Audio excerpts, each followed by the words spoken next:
അസാന്റെയും എന്റെയും കഥയിലേക്ക് ഞാൻ ഇനിയും പോകുന്നില്ല. എഫോഡിയൻ എന്തിനവനെ കൊന്നുവെന്നും ഹാർബേസ് ഞാൻ തകർത്തതിന്റെയും പിന്നിലെ കാര്യങ്ങൾക്ക് ശേഷം.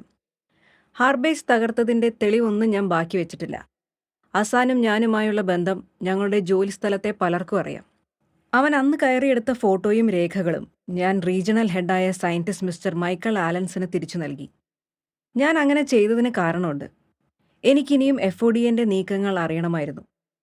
അവരുടെ ഏതെങ്കിലും സെന്ററിൽ കയറി കൂടണമായിരുന്നു. പക്ഷേ ഇപ്പോൾ ഞാൻ നല്ല അവസ്ഥയിലല്ല. ആൻസൈറ്റി ഉണ്ട്, ഡിപ്രഷനുണ്ട്, പിന്നെ ഇൻസോംനിയയും. അസാന്റെ ഉമ്മ ഇന്നും വിളിച്ചിരുന്നു.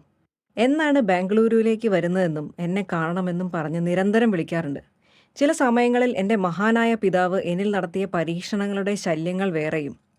ചിലപ്പോൾ എൻ്റെ പാത്രങ്ങളെല്ലാം നിലത്ത് വീണു പൊട്ടും. ഞാൻ എല്ലാം മാറ്റി സ്റ്റീലാക്കി. ഗാർഡനിൽ പോയി ഒറ്റയ്ക്കിരുന്ന് കരഞ്ഞു. അവിടുത്തെ സ്പ്രിംഗ്ലേഴ്സ് പൊട്ടിച്ചു. ഞാൻ 4 മാസമായി യോഗയും ടായ്ച്ചിയും പ്രാക്ടീസ് തുടങ്ങിയിട്ട്. പഴയ ഓർമ്മകൾ മാറ്റി എഫോഡിയനിലേക്കാക്കി എൻ്റെ ശ്രദ്ധ. ഫോർഫാദേഴ്സിൻ്റെ കഥകൾക്കും പ്ലാനിങ്ങിനും 100-ൽ കൂടുതൽ വർഷം പഴക്കമുണ്ട്. ചിലപ്പോൾ എന്നെപ്പോലെ ആരെങ്കിലുമൊക്കെ അവർക്കെതിരായി ഇനിയും കാണും, എൻ്റെ ഗ്രാൻഡ് ഫാദർ വ്ളാഡിമർ കാർലോസ് പറയുന്നത് കണക്കിലെടുത്താൽ. അങ്ങനെ ഇരുന്നപ്പോഴാണ് ഹാർപ്പ് മുതൽ എന്നോടൊപ്പം ഉണ്ടായിരുന്ന ഷെഹ ഒരു വിവരം ചോർത്തി തന്നത്. 4 മാസങ്ങളിലായി 400ഓളം ആളുകളെ അവർ ഇന്ത്യയിലേക്ക് അയച്ചിട്ടുണ്ട്. ന്യൂസ് 6 മിക്കപ്പോഴും ഒരു ചട്ടക്കൂടിൽ നിന്നുകൊണ്ടും അമേരിക്കയുടെ ഡാർക്ക് ന്യൂസ് പുറത്തു കൊണ്ടുവരുമായിരുന്നു. ഷെഹ പറഞ്ഞത് വെച്ച് Mumbai, Bangalore, marine city, outer marine hub തുടങ്ങിയ സ്ഥലങ്ങളിലാണ് കൂടുതൽ പോസ്റ്റിംഗ്. ആ കൂട്ടത്തിൽ മലയാളിയായ വിനോദ് പ്രഭാകറുണ്ട്. ഒന്ന് നാട്ടിലേക്ക് പോകുന്നതിൽ തെറ്റില്ല, പലതും മനസ്സിലാക്കാൻ കഴിയും. നേരെ ബാംഗ്ലൂരിൽ പോകാൻ ഞാൻ തീരുമാനിച്ചു. അവിടെ അസാന്റെ ഫാമിലിയുണ്ട്. കുറച്ച് ഡ്രസ്സും സൊളോണിയം സൂട്ടും എടുത്ത് ഞാൻ പുറപ്പെട്ടു ഇന്ത്യയിലേക്ക്. അങ്ങനെ ഞാൻ അസാന്റെ വീട്ടിലെത്തി. ഇലക്ട്രോണിക് സിറ്റിയിൽ അവൻ്റെ ഉമ്മയും ബാപ്പയും എന്നെ വളരെ സ്നേഹത്തോടെ സ്വീകരിച്ചു. എനിക്ക് ടെലിപ്പത്തിക്കലി അവരെ മനസ്സിലാക്കാൻ പറ്റി. കുറേയൊക്കെ അവർ വിഷമത്തിൽ നിന്ന് മാറിയിരിക്കുന്നു. എന്നാലും ഉള്ളിലൊരു പേടിയുണ്ട്.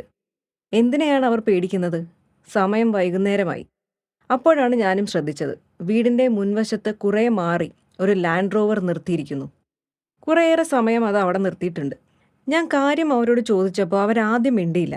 പിന്നീട് അസാന്റെ ബാപ്പ പറഞ്ഞു, അവൻ്റെ മരണത്തിന് ശേഷം ഈ വീട്ടിലേക്ക് ആരെങ്കിലും വന്നാൽ അവരും വരും, വന്ന് കാർ നിർത്തിയിടും, പിന്നെ അടുപ്പിച്ച് കുറച്ച് ദിവസം നിരീക്ഷിക്കും, ചിലപ്പോൾ വീട്ടിൽ കയറിയും വരും എന്നൊക്കെ.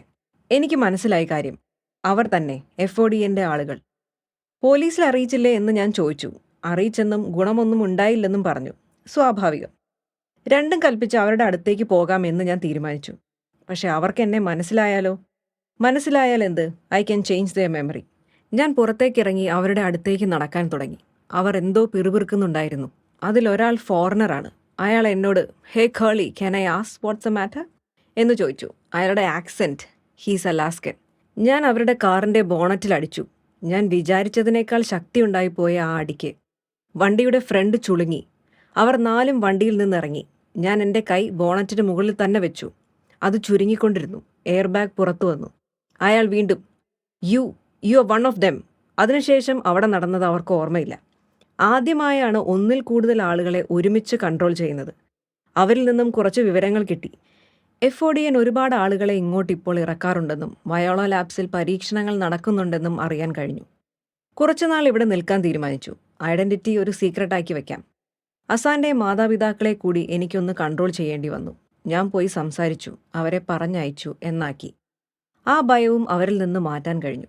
ചെറിയൊരു ബലം വന്നു. Yes, I can do it. അവർക്കൊരു യുദ്ധം കൊടുക്കാൻ എനിക്ക് കഴിഞ്ഞേക്കും.